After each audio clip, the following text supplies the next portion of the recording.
Hi, this is Kelly Stepura. I'm the Chief Clinical Innovation Officer at the ECHO Group, and today I'm going to be going over the DLA-20 dashboard. If you're not familiar with our dashboard offerings, I'll be providing a little information about that at the end just to give you an overview. So the DLA-20 dashboard is focused on the results of the Daily Living Activities Assessment, which measures daily living activities. It measures them on a scale of from 1 to 7, focused on the past 30 days. So 1 means that they're never able to complete the activity independently in the past 30 days, and 7 means they were able to complete it independently. The severity is categorized based on the total score, indicating whether activities are a strength, a concern, or severe area. So the DLA-20 dashboard is intended to provide you with information about your client's ability to complete these activities independently, as well as change in their ability throughout care.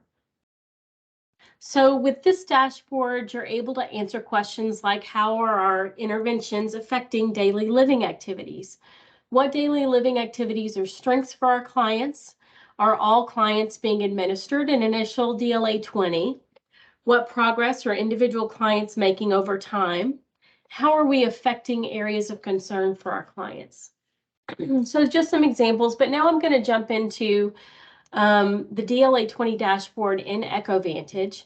I've landed on my clinical homepage. In order to see the dashboards that are assigned to me that I have permission to see, I just click on the dashboards tab, and you can see we have a lot of dashboards here to choose down and find my DLA-20 dashboard. So what you can see here is there are a lot of tabs at the bottom, a lot of ways to dig into the data, but we've landed on the critical trends tab, which is, it gives you sort of an overview of all the things that you're going to see on the other tabs in this dashboard. So here we can see we have 48 new assessments. 30 of those have an initial DLA-20 created. We've screened some in and some out based on our own screening criteria. We have an average score compared to previous months, and we can see over time average initial scores versus final scores.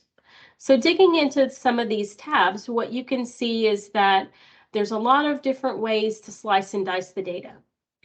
So here at the top right, you have a time frame that you can use, and at the left here, you can see there's lots of different ways to filter the data as well. When you change these filters, it changes the entire dashboard, so you'll be able to look at the dashboard exactly the way you want to see the data. There are some things that are inherent to Power BI that you're able to do here. So, for example, you can export the data into CSV or Excel. You can show as table, which is a great way for you to see a larger graph and at the same time get some detailed information about the scores. What you're looking at here is the ability, because it's hierarchical, this is date data, we can go all the way up to the year. You can go back down. You'll also always get this question mark icon that just gives you information about where the data came from and a little more information if you need it. And you're able to drill through. So let's say I wanted to get more information about March and the data that came in for March. I'd be able to drill through to that information. An example of that is if I wanted to see the data associated with a particular program. So here what I can do is I can see the detailed data if I want to. I also have this nice EchoVantage link that I can use to jump right back over into EchoVantage and see the data that's available there, change it, see some details, whatever I need to do. I can also drill through, for example, to see demographic information related to the program, in this case, that I wanted to look at. And so I can just dig through further and further to get more information. So with these tabs on the inside, there's just lots of different ways to get the information you need around the DLA-20. This tab here is showing you the average total score for your clients during the time frame and with the other filtering that you've chosen. This is the average score across all of the individual items, again, by time, by location, by program, and by the person assessing the client. We have information on individual items. So these are the 20 items that make up the DLA-20. And you can see here that you can tell whether this particular item was a strength for about 20% of your clients, a concern for about 60%. So that's how you read that. You can see pretty easily looking through here that maybe alcohol and drug use is a severe issue for about a fourth of your clients. We have the rest of the 10 here. Again, just sort of scrolling through, you can see that sexual behavior is a strength for a number of your clients, like 70%. So here you can see the assessment status, whether they've been screened in or screened out. You've got some demographic information based on the average score, looking at age, gender, race, and ethnicity, and also location, which larger circles in this geomap, this heat map, larger circles are going to represent higher average scores. You can also see the change in DLA-20 for a given time period.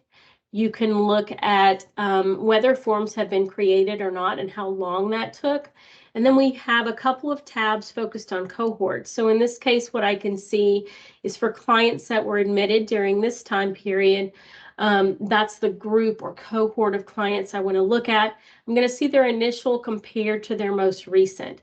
I can also see whether they've improved in general based on their total and average scores and what their individual items look like as well. Which items are we doing especially well with in terms of being able to see change, and which items are we struggling with. Similarly, for a discharge cohort, I choose a cohort of clients that I'd like to focus in on. I can see their initial and their most recent, and then I can see overall total and average scores, and then change in individual items. And then finally, I have a tab here where I can look at individual clients. So I can see here that I have a number of individual items that I'm looking at across time. I can see generally an average and total scores here, and I can also see a breakdown of which of their items on the most recent assessment were strengths versus concerns versus severe areas. So just to provide a little bit more information to you for dashboards at EcoVantage, we're using Power BI Pro. That's free with Office 365 E5, $3 per user per month for nonprofits, $10 per user per month for others. You can send dashboard images to unlicensed users on a scheduled basis. So they'll get it in their email. They'll be able to see the data. They won't be able to interact or filter it, for example.